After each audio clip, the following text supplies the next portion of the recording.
What up, all? Notseen Ninja here for your favorite 10 minutes of the week. I've been a little under the weather, but I had to pick some stuff up here at work, so you're in a different bathroom. But it's time for The Notseen Ninja Bathroom Book Club. Yes, it is. So this past week I read Mind War by Douglas E. Richards, and it was a hell of a book. It was a hell of a book. It was the third in the Nick Hall series. I read the other two a while ago. Didn't remember them until I started reading this one. It all came back to me. They say that this one is a standalone Nick Hall story. Well, that's true. You don't need to know anything from the previous books.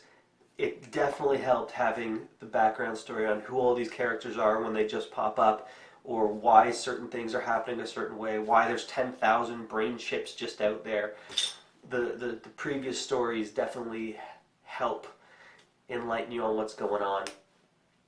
There was so much action, adventure, twists and turns, you never knew what was going on.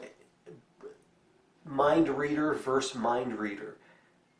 Mind reader versus mind reader. That's what this story ended up being, and it was incredible. It's getting a 4.3 rating on Audible and really high ratings everywhere else. And it's very deserving of that. It's deserving of more than that. It is an incredible book. If you don't feel like reading the others in the series, you could just read this one.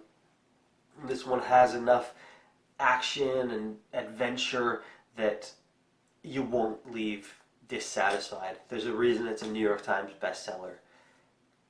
At the end of this book, the author, Douglas E. Richards, has a very long blurb, probably 10-15 minute blurb, about the research that went into writing this book, the technology that influenced him and helped him get the ideas out there, as well as the difficulty in writing a story about a mind reader.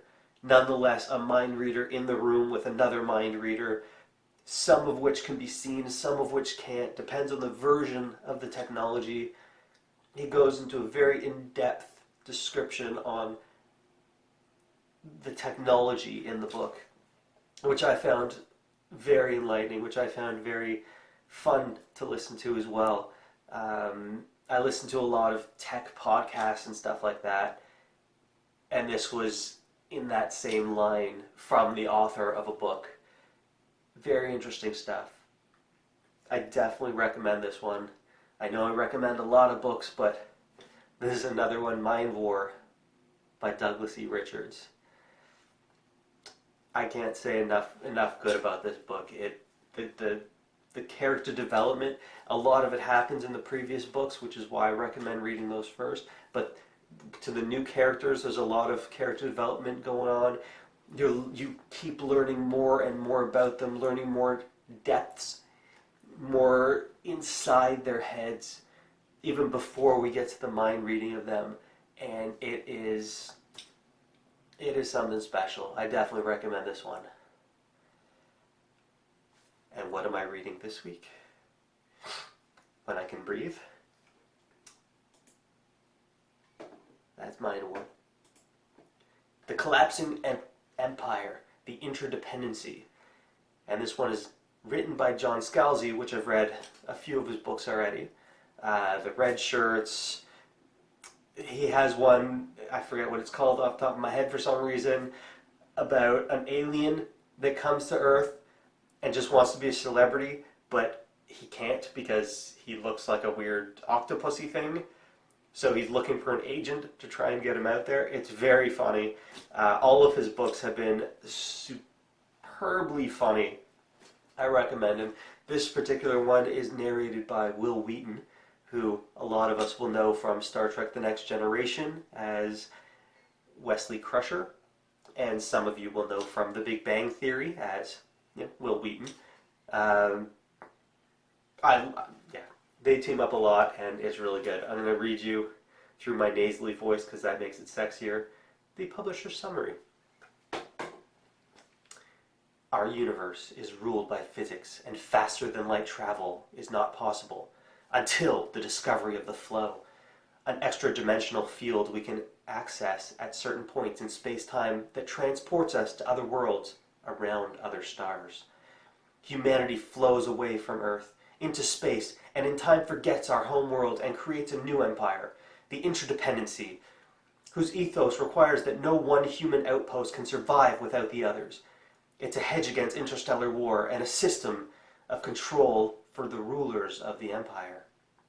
The flow is eternal, but it is not static. Just as a river changes course, the flow changes as well, cutting off worlds from the rest of humanity.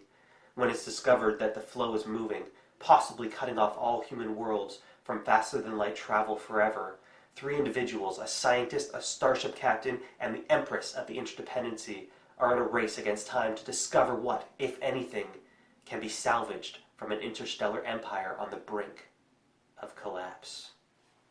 This is the first of the Interdependency series, which was released March 21st of this year, 2017, so the other ones aren't even out yet. They're probably not even written yet. So we'll see where we go with this. It sounds exciting. It sounds like a lot of fun. John Scalzi, Will Wheaton. It's a winning combination, so let's see if he can pull it off. Right now it's getting a 4.5. It's still new, so the negative reviews aren't really coming in yet. A lot of them are people that got it before it was available. But it's getting a 4.5 out of 289 ratings, so it's doing pretty good. This book has quite a bit of promise. So see you next week. Hopefully I'll feel better. Buckley's is keeping this stuff off quite a bit, but it wears off and I get these cold sweats, and I don't need to tell you about my sickness. You know about sickness. So see y'all next week.